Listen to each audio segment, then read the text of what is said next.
बहुत सावधान, बहुत सावधान। अब बच्चे नहीं हो आप लोगों को हित अहित का ज्ञान होना चाहिए। इंद्रियों की मांग को अपनी मांग मानना, मन की विलासिता को अपनी मानना, यह आपको बांध देगा, प्रकृति में बांध देगा, माया में बांध देगा। भागना पड़ेगा, संसार स्वीकार करना पड़ेगा, गिरना पड़ेगा। इस बात को अंदर से समझिए।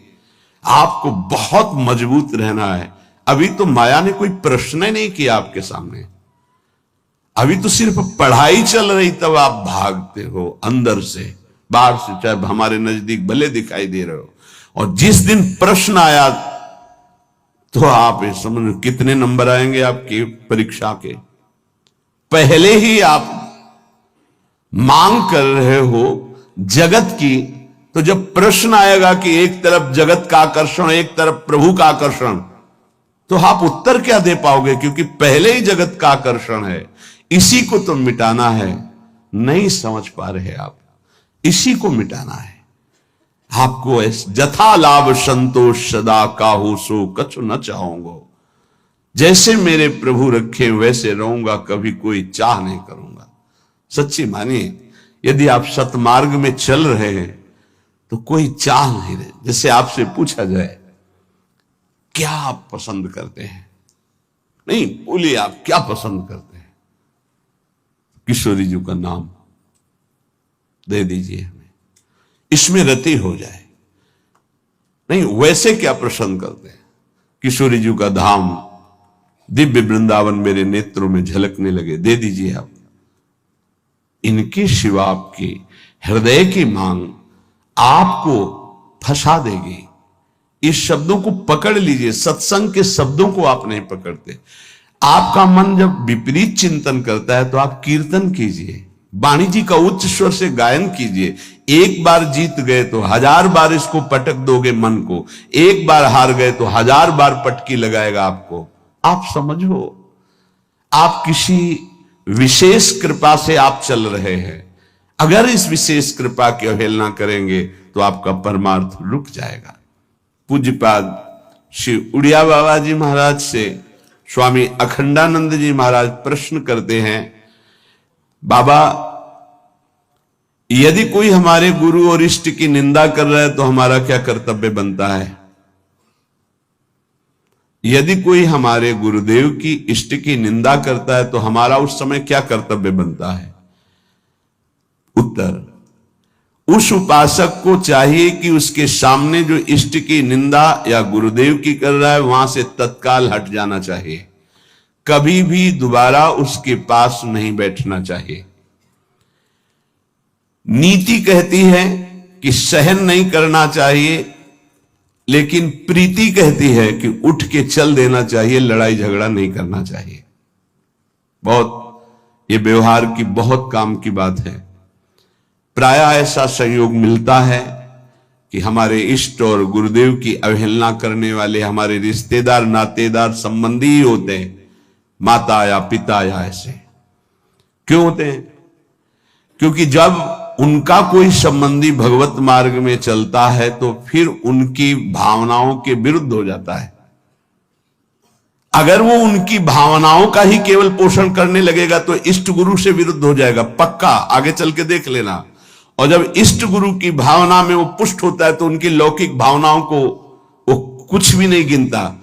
अब उनको लगता है कि ये जो हमारा पुत्र है या पुत्री है या पत्नी है या परिवार का सदस्य है, कितना हमें प्यार करता था, ये जब से गुरुजी से मिला, जब से उपासना में आया, तब से ऐसा हुआ। तो उसकी गुरु के प्रति, इष्ट के प्रति भी निष्ठा नहीं रहती, भक्ति नहीं रहती, और उसी के अंदर से माया निंदा करवाने लगती है, बहुत प्रियजनों के द्वारा। अब वहां क्या हमारा कर्तव्य है? हमको पास नहीं बैठना, हमको उनका विरोध नहीं करना। बाबा कहते हैं नीति तो आदेश करती है सहन ना करने की बात। संत शंभुश्री पद अपवादा कही सुनी तहां अस मर्यादा काटी जीव तासु जो बसाई, नीति कहती है। लेकिन बाबा कह रहे हैं भक्ति कहती, प्रीति कहती है कि हमको क्रोध नहीं करना, हमको वैर नहीं करना, बदला लेने की भावना नहीं करना, और ना हमको सुनना है। कान में अंगुली डाल के तत्काल वहां से अलग हो जाना, उससे फिर पुनः मिलना नहीं, उसका संबंध हृदय से अस्वीकृत करना है। जो सहन करता है तो भगवान और गुरुदेव में उसकी प्रीति स्थित हो जाती है। यही जीवन का परम लाभ है। दूर का कोई करे तो चलेगा, बिल्कुल पास का करेगा, नजदीक एकदम विरोध शुरू होगा, बिल्कुल नजदीक शुरू होगा। आपको बचाना है अपने आप को और उसका भी मंगल मनाना है। भगवान से प्रार्थना करनी है कि इसकी बुद्धि शुद्ध हो जाए और अपने को उसके आकर्षण, संबंध, वचन तीनों से दूर हटाना है। क्योंकि भगवान की स्मृति स्वयं श्री भगवान है। अगर आप इष्ट और गुरु की निंदा सुनेंगे, करना तो बहुत दूर की बात, तो आपकी भगवत स्मृति गायब हो जाएगी, स्मृति चली जाएगी। स्मृति गई तो कुछ नहीं रह गया।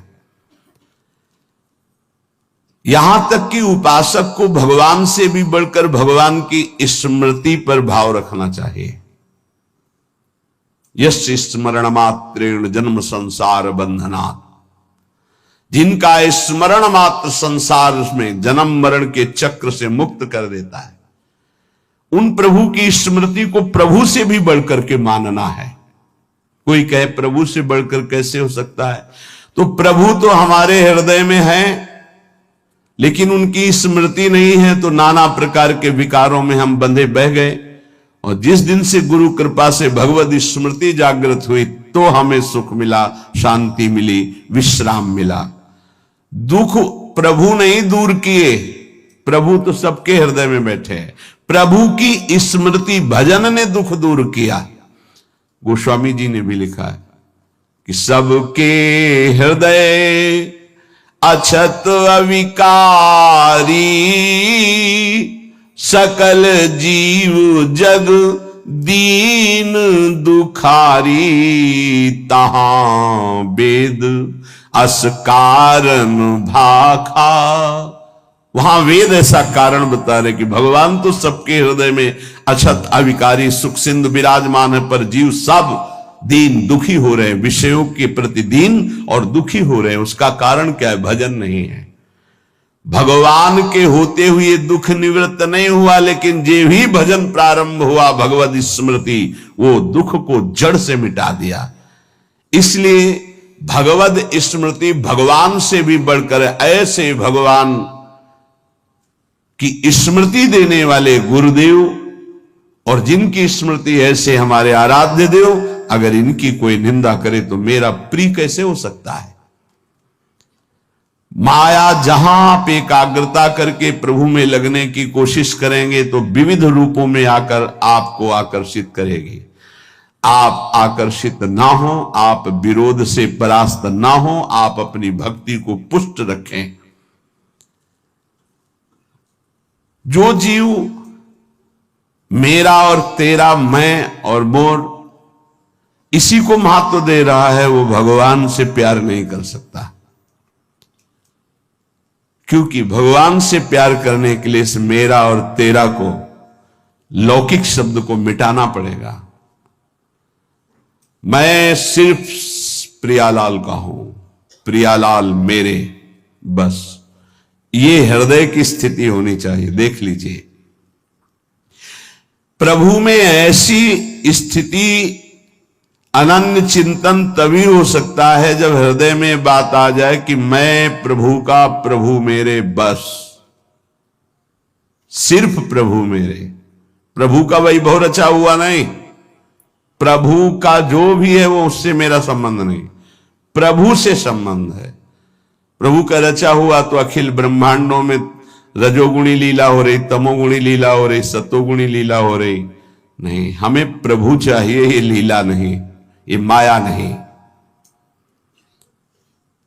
जितनी भगवान की स्मृति में जन डूबते हैं उतना ही आनंद का अनुभव होता है। पर जब हृदय में भोगों के प्रति राग होता है और जब वो नहीं मिलता तो क्रोध हो जाता है, चिड़चिड़ा स्वभाव हो जाता है, नाक में गुस्सा भर जाती है। ये उपासक सावधान इस वृत्ति से। नहीं, अगला इसका जो कदम है उसका नाम है भय। राग भोगों का, बराबर भोग तुम्हें मिलते रहे ऐसा सृष्टि में कभी किसी को नहीं होता। परिस्थिति बिगड़ती भी है, कभी ऐसी परिस्थिति आती है कि मनोनुकूल भोग नहीं मिलते। उस समय क्रोध, चिड़चिड़ा स्वभाव, नहीं शासन में लीजिए, नहीं अगला कदम जो है वो बड़ा भयावह है। राग से क्रोध और क्रोध से भयावह स्थिति। नित्यानंद रस की अनुभूति के लिए चलने वाला उपासक हृदय में भोगों का राग न रखे, नहीं तो क्रोध, चिड़चिड़ा स्वभाव हो जाना, कुछ अच्छा ना लगना, वो विध्वंसक भाव आगे भय उपस्थित कर देगा, आपकी चेष्टा भयावह होगी। भक्ति में मुख्य बात है भक्त कभी भी महापुरुषों के वचनों की अवहेलना न करे, अपराध न करे, इसका पूरा ध्यान रखे, नहीं तो बुद्धि भ्रष्ट हो जाएगी। ये मैं गूढ़ बात कहता हूं। जिन उपासक के अंदर भोगों का राग है, क्रोध है, भयावह कल्पनाएं हैं, वो आज्ञा का उल्लंघन करते हैं। अगर आज्ञा पर चलोगे तो कभी माया आपको परास्त नहीं कर पाएगी। साधन भक्ति, जब सिद्धा भक्ति में फिर निश्चिंतता आती है, निर्भयता आती है, निशोक आता है। साधन भक्ति में साधक को बहुत सावधान रहना है। ये 6 बातें साधन भक्ति में होंगी तभी सिद्ध स्वरूप जागृत हो जाएगा। पूज्य पादुड़िया बाबा जी, चिदानंद समुद्र भगवान की निश्चित प्राप्ति हो जाएगी, सिद्ध पुरुष हो जाएगा यदि ये 6 बातें रही। पहले, भारी से भारी आपके प्रति कोई अपराध कर दे तो उसे क्षमा करने की आपके अंदर वृत्ति होनी चाहिए। क्रोध करके उसको मानसिक संकल्प करके दंड देना, या शारीरिक दंड देना, या समुदाय से दंड दिलाना, किसी भी प्रकार का ऐसा भाव नहीं होना चाहिए।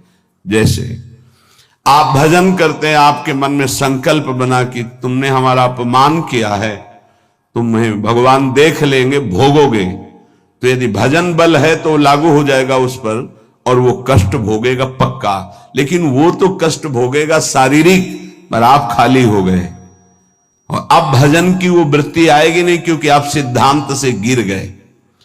या आप शारीरिक बलवान हैं, आपने उसको पीट दिया तो आपका भजन बल क्षीण हो जाएगा, आपका मार्ग अवरुद्ध हो जाएगा। या आपके बहुत अनुयायी हैं, उनसे पिटवा दिया। किसी भी तरह से दंड दिलवाना भक्ति को खो देना है, ये बात अच्छे से समझ लीजिए। तो पहला है क्षमा। किसी भी कारण से एक भारी से भारी अपराधी को भी क्रोध करके दंड देने की भावना ना होना। दूसरा है, कभी भी किसी भी वस्तु, व्यक्ति, स्थान पर महत्व रखकर अपने प्रभु को भूल जाना, ये बहुत सावधानी की जरूरत। तभी आप सिद्ध होंगे, परिपक्व अवस्था तभी आएगी। अव्यर्थ कालत्वम, समय व्यर्थ नष्ट कर देना। कब नष्ट होता है समय व्यर्थ? अनुकूल भोग मिल गया, उसमें राजी हो गए, भूल गए भगवान को। अनुकूल व्यक्ति मिल गया, उससे बात कर रहे हैं, बहुत दिनों बाद मिले, बातचीत, हंसी मजाक, और कैसे हो, भूल गए भगवान को। वस्तु, व्यक्ति, स्थान, पदार्थ, पद, चाहा हुआ कुछ भी मिले, उसके मिलने में यदि आपका भजन छूट गया तो आपकी भक्ति बाधित हो जाएगी। ये सावधानी कहां है, किस साधक में? कोई बिरला ये ध्यान रखता है कि हमारे सामने अनुकूल वस्तु, व्यक्ति, पदार्थ, घटना, पद, ये अगर कोई भी आवे तो भी हमें अपने प्रभु का स्मरण नहीं छोड़ना, समय 1 मिनट व्यर्थ नहीं होने देना, सिद्ध बनने के लिए, भगवदाकार वृत्ति के लिए, भगवत साक्षात्कार के लिए। तीसरा, जिन भोगों को निषेध किया गया है, तुम्हारे आसपास सब हो, सुविधा हो भोगने की, तो भी तुम्हारे हृदय में भोग लालसा ना हो। अगर हो भी जाए तो भोगना नहीं। आवश्यकता से अधिक धर्म अनुकूल भोग भी ना भोगे। फिर धर्म के प्रतिकूल तो बात जाने दो, जितनी आवश्यकता है। ये बहुत सूक्ष्म विषय है। जैसे भोजन में मीठा बहुत प्रिय होता है, किसी को नमकीन बहुत प्रिय होता है, जहां अनुकूल भोजन आया, अधिक मात्रा में लिया, उस दिन नोट करना, आप भजन नहीं होगा। वो भजन जो स्वाभाविक होता था रोटी दाल में, वो नहीं होगा, आप देखना। तो कितनी दुश्मन है वो वस्तु जो हमें प्रभु के स्मरण में शिथिलता दे दे। रुचि नहीं रह गई भजन की, फिर बातें होती हैं बैठ करके, प्रपंच की बातें, और या फिर बहुत खूब सो रहा है, सारी शक्ति पचने में लग जाती है। जब उदर में जरूरत है 500 ग्राम 400 ग्राम भोजन की, और आपने दबा करके उसमें 1.25 किलो भर दिया, अब इसके बाद पानी गया, अब वो सारी आपकी जीवनी शक्ति उसी में लग गई पचाने में, तो भजन के लिए आपके पास सामर्थ्य कहां रह गई।